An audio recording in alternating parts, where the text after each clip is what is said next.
నమస్తే, welcome to V news Telangana. బులెటిన్ల ముందుగా హెడ్లైన్స్ చూద్దాం.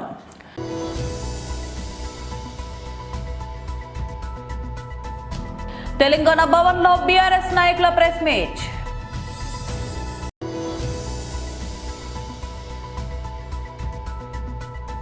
వైఎస్ఆర్సీపీ నాయకులు ప్రెస్ మీట్.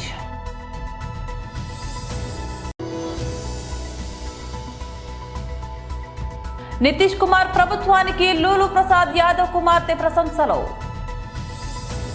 తెలంగాణ భవన్ లో బీఆర్ఎస్ నాయకులు ప్రెస్ మీట్ నిర్వహించారు. అంటే వాళ్ళు ఓటు కింద అని చెప్పని జూబ్లీహిల్స్లో పంచినట్టే ఆడ కూడా పంచే ప్రయత్నం చేసిండ్రు. అన్ని చోట్ల పంచిండ్రు, ఆడ కూడా పంచే ప్రయత్నం చేసిండ్రు.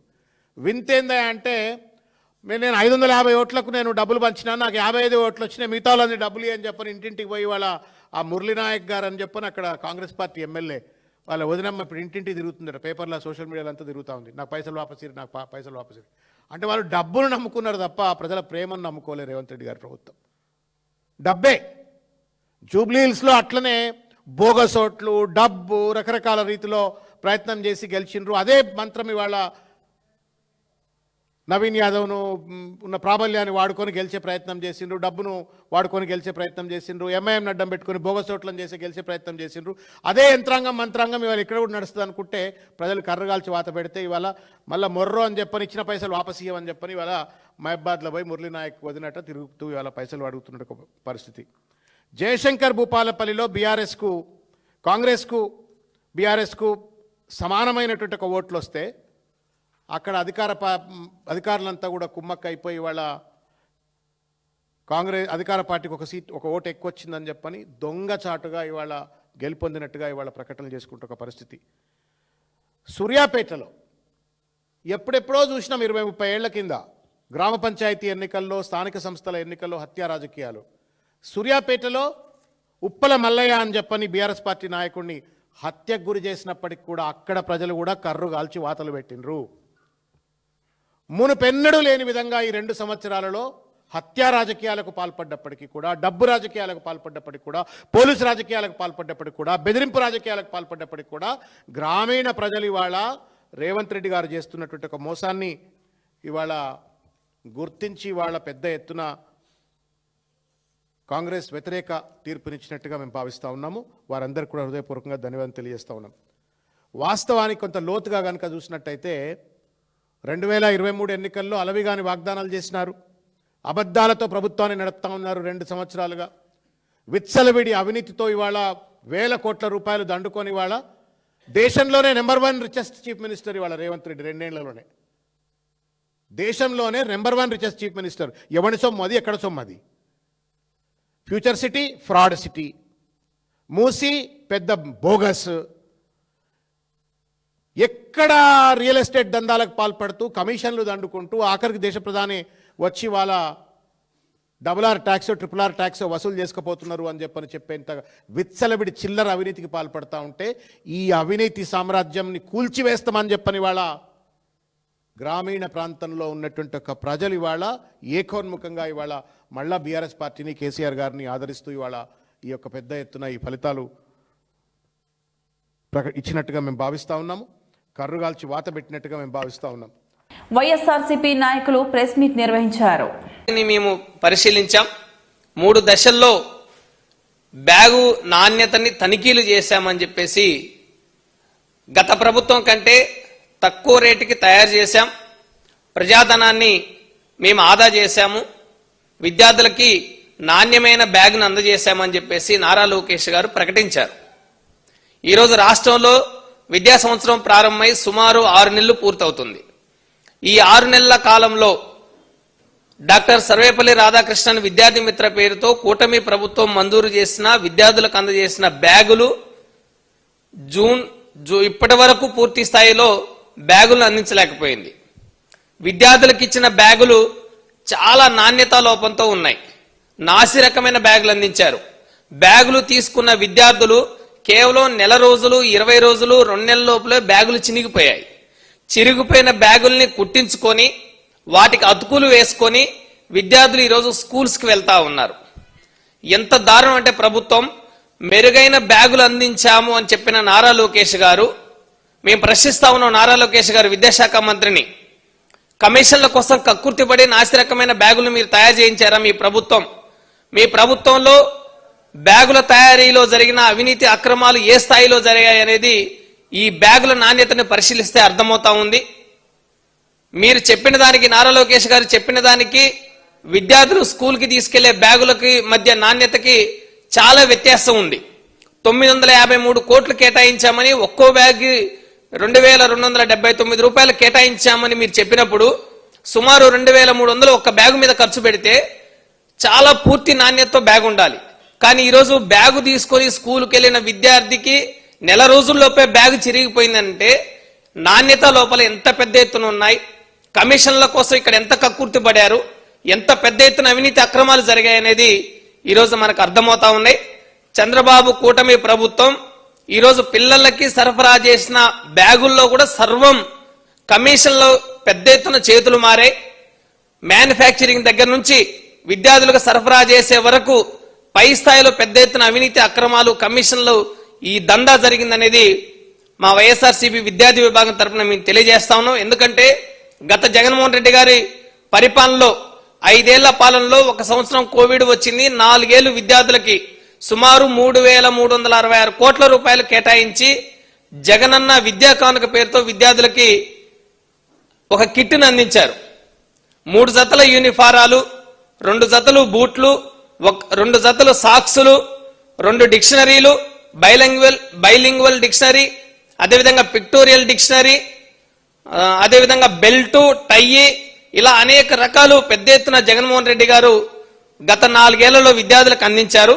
బీహార్ మాజీ ముఖ్యమంత్రి ఆర్జేడీ అధినేత లూలు ప్రసాద్ యాదవ్ కుమార్తె రోహిణి ఆచార్య నితీష్ కుమార్ ప్రభుత్వంపై ప్రశంసలు కురిపించారు. రాష్ట్రంలో మహిళల అభివృద్ధికి ప్రభుత్వం తీసుకుంటున్న చర్యలను ఆమె కొనియాడారు. అయితే స్త్రీల అభివృద్ధికి 10,000 రూపాయలు పంపిణీ చేయడం, పాఠశాల విద్యార్థినులకు సైకిళ్లు ఇవ్వడం మాత్రమే సరిపోదని, కొడుకులతో సమానంగా కుమార్తెలకు హక్కులు ఉండేలా చర్యలు తీసుకోవాలని ఆమె కోరారు. కుమార్తెల హక్కులను కాపాడే బాధ్యత ప్రభుత్వానిదే అని ఆమె అన్నారు. ప్రజల్లో పాతుకుపోయిన పితృస్వామ్య మనస్తత్వ రాజకీయ రంగాలలో మార్పు తీసుకురావాల్సిన అవసరాన్ని ఆమె ప్రస్తావించారు. తల్లిదండ్రుల ఇళ్లలో కుమార్తెలు ఎటువంటి భయం లేకుండా సురక్షితంగా ఉండే హక్కును వారికి ఉందని అన్నారు. ఇందుకోసం తగిన చర్యలు తీసుకోవాలని నితీష్ ప్రభుత్వాన్ని ఆమె అభ్యర్థించారు. భవిష్యత్తులో దోపిడీ, హింస నుంచి మహిళలను రక్షించడానికి ఇది ఒక ముందడుగుగా భావించాలని పేర్కొన్నారు.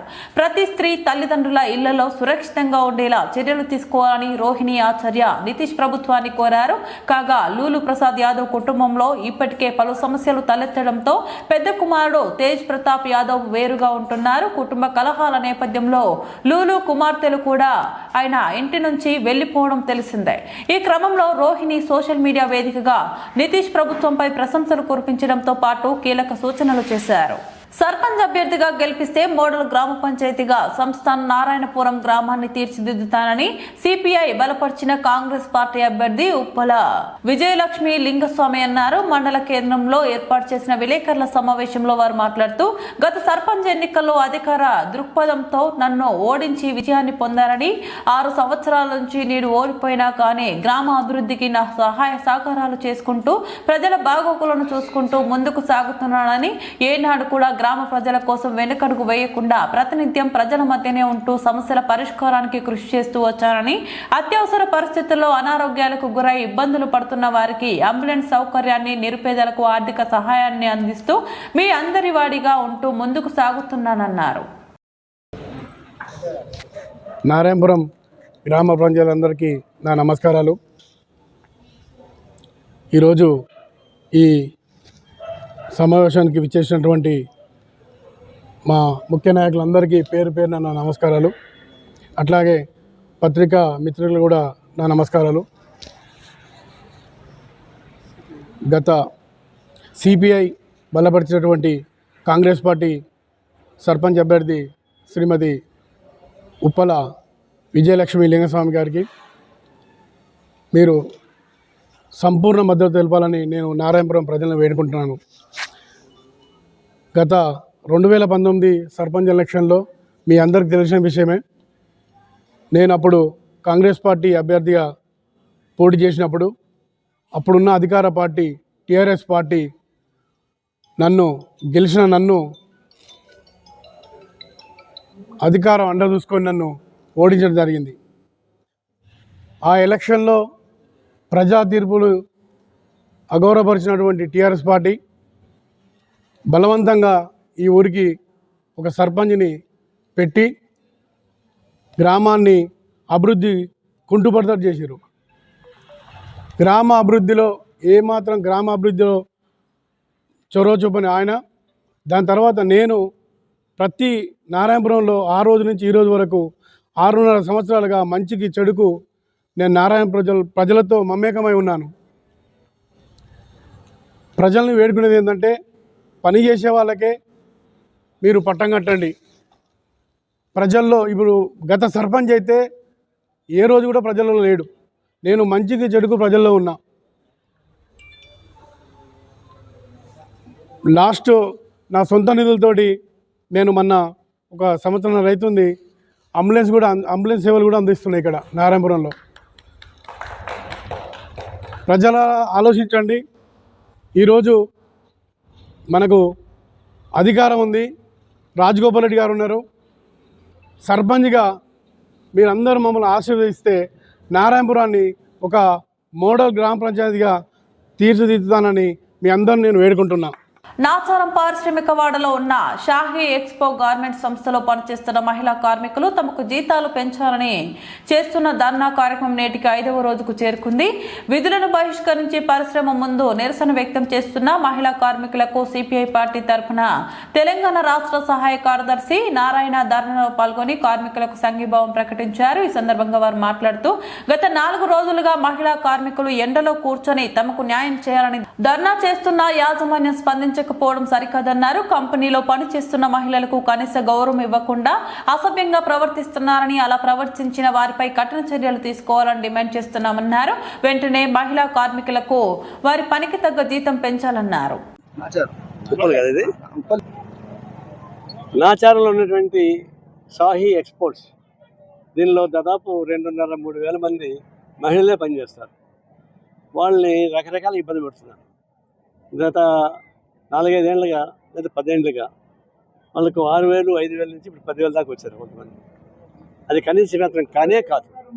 పైపెచ్చు ఇచ్చే జీతం తక్కువైనా లోపల మహిళల్ని బాగా హింసిస్తున్నారు. బాత్రూమ్ పోతే టైమింగ్స్, బాత్రూమ్ కూడా పోయకుండా ఆపడం అంటే ఇంతకన్నా మంచిగా కష్టం ఇంకోటి. వాళ్ళు సెలవులు 1 రోజు ఎక్స్ట్రా అయిపోతే డబ్బులు ఖర్చు చేస్తున్నారు. అనేక రకాల ఇబ్బంది పెడుతున్నారు. మహిళల్ని ఇబ్బంది పెడితే కలకంటి కని ఉరికపోదు. వాళ్ళు ఏడిపిస్తే ఇంకా ఫ్యాక్టరీకి చాలా నష్టం వస్తుంది. వాళ్ళకు ఏ యూనియన్ సంబంధం లేకుండానే వాళ్ళు స్వచ్ఛంగా సమ్మెకి వచ్చారు. దాన్ని బట్టి వాళ్ళు ఎంత కడుపు పండాలా, వాళ్ళు ఎంత ఇబ్బంది పడి ఉండాలా, ఎంత అవమానపడి ఉండాలా అది బయట రావడానికి. అందులో సమ్మె చేయడం అంటే ఏ రాజకీయ పార్టీ ఏ సంఘాన్ని కూడా లేకుండా వాళ్ళే వచ్చారు. అభినందించదగ్గ విషయం. వాళ్ళు గట్టిగా ఉన్నారు. అయితే ఎన్ని రోజులు ఉంటారు తర్వాత విషయం. ఇప్పుడు మేనేజ్మెంట్ వచ్చింది, కొన్ని హామీలు ఇచ్చాయి. హామీ మాకు అసలు మేనేజ్మెంట్ రావాలా, 1 వారం టైం ఇస్తామంటున్నారు. దాని మీద నమ్మకం ఉండేది వర్కర్స్కి, ఎందుకంటే వాళ్ళు ముందు మోసం చేశారు కాబట్టి. అయితే ఇది సమస్య అటు వదిలిపెట్టకుండా రాష్ట్ర ప్రభుత్వం, లేబర్ డిపార్ట్మెంటు దీన్ని పట్టించుకొని పరిష్కారం చేయాలి. మాకేం సంబంధం అనుకుంటే 40 రోజులకి ఆవేశం వస్తే ఆవేశం ఏంటి, ఫ్యాక్టరీ ధ్వంసం చేస్తారు. వాళ్ళు ఆవేశం ధ్వంసం చేయమని నేను చెప్పడం లేదు, కానీ చేస్తారు. అప్పుడు లా అండ్ ఆర్డర్ వస్తాను వస్తే ఎంతమంది జైల్లో పెడతారు? మహిళలను జైల్లో పెడతారా? వాళ్ళకి అందరికీ భోజనాలు పెడతారా? అన్న తెక్కాల మీకుందా? చెప్పినాను, మీరు జైలుకే పోండి, మంచిగా ఉంటుంది. వాళ్ళు గంట భోజనం పెడతారు, వద్దంటే కాఫీ ఇస్తారు, టిఫిన్ ఇస్తారు, మధ్యాహ్నం లంచ్ పెడతారు, ఆదివారం మాంసం పెడతారు, మధ్యాహ్నం కోడిగుడ్లు ఇస్తారు. అయితే మీకు లోపంతా మీ మొగుడు మీతో ఉండరు అంతే. ఇప్పుడు డిమాండ్ చేయండి, నా మొగుడు మాకు కావాలి అడగండి, ఆడే కాపని చూసుకోండి అని చెప్పండి. అంతదాకా పోతుంది. ఇది పరిష్కారం ఏమని కోరుతున్నాం. లేకుండా గత 4 ఏళ్లుగా అంబర్పేట్ నియోజకవర్గం పరిధిలోని చే నెంబర్ నుంచి గోల్నాక వైపు జరుగుతున్న రోడ్డు పనుల కారణంగా అంబర్పేట, ఉప్పల్, రామంతపూర్ పరిధి ప్రజలు తీవ్ర ఇబ్బందులు పడ్డారు. చివరికి ఈ సమస్యకు పరిష్కారం లభించింది. అంబర్పేట్ బీఆర్ఎస్ ఎమ్మెల్యే కాలేరు వెంకటేష్ చొరవతో ఈ సర్వీసు రోడ్డు ప్రారంభమైంది. ఈ సందర్భంగా ట్రాఫిక్ సమస్యలు గణనీయంగా తగ్గనున్నాయని బీఆర్ఎస్ సీనియర్ నాయకులు చింతల నరసింహారెడ్డి అన్నారు. రోడ్డు రాకపోకలు ప్రారంభమైన నేపథ్యంలో స్థానికులు హర్షం వ్యక్తం చేస్తూ ఎమ్మెల్యేకు కృతజ్ఞతలు తెలిపారు. తర్వాత బీఆర్ఎస్ పార్టీ నాయకులు నూతనంగా ప్రారంభించిన ఈ సర్వీస్ రోడ్డును పరిశీలించారు. ఈరోజు అంబర్పేట్ ఫ్లైఓవర్ నిర్మాణంలోని భాగంలో chain number 2 Golnaka service road complete చేయడానికి గత 4 సంవత్సరాల నుంచి ఈ రోడ్ బంద్ చేయడం జరిగింది. మెయిన్ ఈ రోడ్ నుండి కోటి కానీ, హ్యాబిట్స్ కానీ, చాదర్ఘట్ కానీ, తర్వాత కాచిగూడ రైల్వే స్టేషన్కు వెళ్ళడానికి ఇది ముఖ్యమైన దారి. అందులో భాగంగా ఈ దారి గత 4 సంవత్సరాల కింద మొట్టమొదటిగా ఈ ఫ్లైఓవర్ వర్క్ స్టార్ట్ చేసినప్పుడు ఈ దారిని బంద్ చేయడం జరిగింది. అప్పటి నుంచి అంబర్పేట ప్రజలు చాలా ఇబ్బంది పడతా ఉంది. అయితే ఈ 6 నెలల కింద ఈ ఫ్లైఓవర్ కంప్లీట్ అయిందని చెప్పి పైన ఫ్లైఓవర్ ఓపెన్ చేసి వెళ్ళిపోయారు.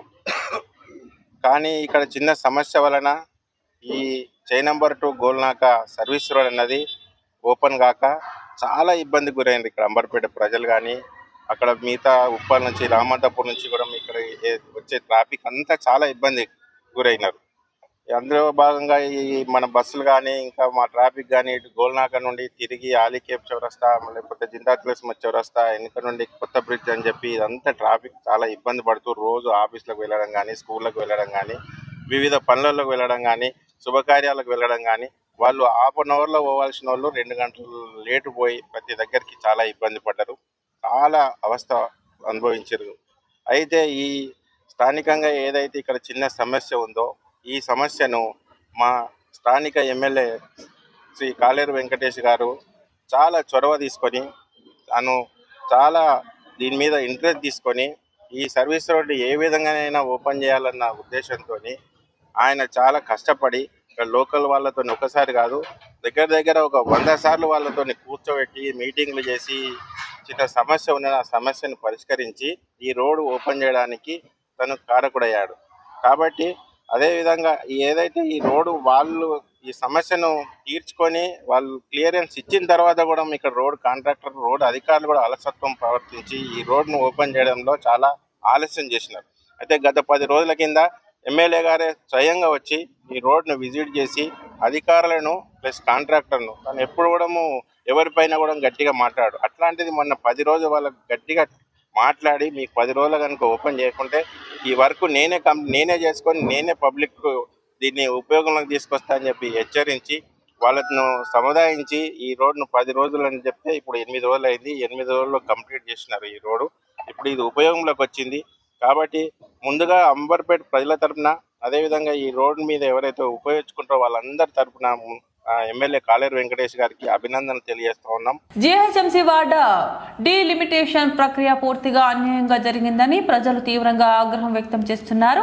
నూతన సరిహద్దులను ఏ ప్రమాణాలు ఆధారంగా నిర్ణయించారో అధికారులు స్పష్టత ఇవ్వకపోవడంతో గందరగోళ పరిస్థితి నెలకొంది. సరైన మార్గదర్శకాలు, నియమాలు పాటించకపోవడం వల్ల ప్రజల్లో భారీ అసంతృప్తి వ్యాపించింది. ఈ నిర్ణయం రాజకీయ ప్రయోజనాల కోసమే తీసుకుంటున్నట్లు కనిపిస్తుందని పలువురు విమర్శిస్తున్నారు. నమస్తే. ఇటీవల జిహెచ్ఎంసి చేసిన వార్డుల పునర్విభజన పూర్తిగా అసంబద్ధంగా, అన్యాయంగా ఉంది.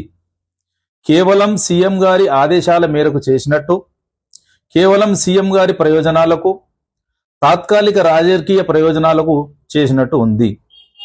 ఈ విధంగా డివిజన్లు చేయడం మూలంగా ఒక్కొక్క డివిజన్లో 50 నుంచి 60 వేల ఓటర్లు ఉన్నారు. కొన్ని డివిజన్లలో కేవలం 20 నుంచి 25 వేల మంది ఓటర్లు మాత్రమే ఉన్నారు. ఏ ప్రాతిపదికన మీరు ఈ డివిజన్ల విభజన చేసిండ్రు అని అధికారులను మేము ప్రశ్నించినప్పుడు జనాభా ప్రాతిపదికన అని ఒకసారి, ఓటర్ల ప్రాతిపదికన అని ఒకసారి, భౌగోళిక కేంద్రాల ప్రాతిపదికన అని ఒకసారి, అదేవిధంగా ఒక అసెంబ్లీలోనే ఒక డివిజన్ మొత్తం రావాలని, ఒక సర్కిల్లోనే ఒక డివిజన్ రావాలని, ఈ విధంగా అనేక ప్రాతిపదికలను తీసుకొని చేసినామని చెబుతున్నప్పటికీ కూడా ఏ ప్రాతిపదికను కూడా వాళ్ళు పూర్తిగా పాటించకుండా కేవలం ఎంఐఎం పార్టీకి మాత్రమే లబ్ధి చేకూరేటట్టు కావాలని సీఎం గారు ఆదేశాలు ఇచ్చి చేసినట్టు క్లియర్గా ఇక్కడ కనిపిస్తుంది. కాబట్టి ప్రజలందరితోని మనవి చేసేది ఏంటంటే ఈ విధంగా పునర్విభజన చేసినట్టయితే సమాజానికి చాలా నష్టం ఏర్పడుతుందని, జీవితాంతం కష్టపడి కట్టిన ట్యాక్సులు ఎవరికో కడుపు నింపడానికి ఉన్నట్టుగా ఉంటుందని ప్రజలు భావించి ఈ జిహెచ్ఎంసీ ఎన్నికలను బహిష్కరిస్తామని ప్రభుత్వానికి ముఖ్యమంత్రి గారికి హెచ్చరించవలసిందిగా మా యొక్క మనవి. అదేవిధంగా బడ్జెట్ కేటాయించినప్పుడు ఒక డివిజన్కు ఆ బడ్జెట్ పెద్ద డివిజన్కు సరిపోకపోగా చిన్న డివిజన్లో మాత్రం ఎక్కువ ఈ అవినీతి ఏర్పడే అవకాశం ఉన్నది. కాబట్టి డివిజన్కు ఇతర డివిజన్కు మధ్యలో తారతమ్యము ఏదో కొద్దిగా ఉండాలి, కానీ ఇంత పెద్ద ఎత్తున తారతమ్యం ఉండకుండా చూడవలసిందిగా మనవి. అదేవిధంగా రాజకీయ పార్టీలన్నిటికి కూడా మా యొక్క మనవి ఏంటంటే కోర్టును ఆశ్రయించి ఇమ్మీడియట్లీ ఈ యొక్క పునర్విభజనను ఆపివేసేటట్లు, తర్వాత సరైన రీతిలో అన్ని రాజకీయ పార్టీలను పిలిచి, రాజకీయ నిపుణులను పిలిచి, రాజకీయ విశ్లేషకులను పిలిచి సమాజానికి ఉపయోగపడేటట్టు పునర్విభజన కార్యక్రమము చేసేటట్టు కోర్టు నుంచి ఆర్డర్ తీసుకొని రావాల్సిందిగా మనవి. కేవలం తాత్కాలిక ప్రయోజనాలను ఆశించి ఎవరినో సంతృష్టి పరచడానికి, కేవలం కొందరు రాజకీయ నాయకుల స్వలాభానికి మొత్తం సమాజం యొక్క ప్రయోజనాలను, ప్రజా ప్రయోజనాలను అన్నిటిని కూడా ఫనంగా పెట్టి ఈ విధంగా చేయడం సరికాదని ప్రజలకు తెలియజేయవలసిన అవసరం ఉంది. అదేవిధంగా రాజకీయ పార్టీలకు చెందిన కార్యకర్తలందరూ కూడా భవిష్యత్తులో ఇది చాలా నష్టం చేకూర్చే నిర్ణయం కాబట్టి పార్టీలకు అతీతంగా అందరూ కూడా ప్రజలకు తెలుపవలసిన అవసరం ఉన్నది. బులెటిన్ ముగించే ముందు మరోసారి హెడ్లైన్స్ చూద్దాం.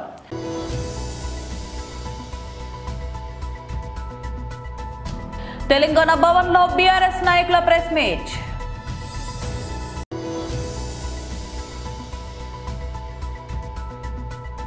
వైఎస్ఆర్సీపీ నాయకులు ప్రెస్ మీట్.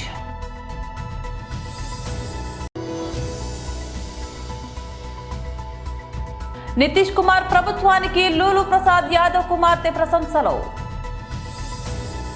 ఇవి బులెటిన్ అప్డేట్స్. మరో బులెటిన్లో మళ్ళీ కలుద్దాం. అంతవరకు సెలవు. నమస్తే.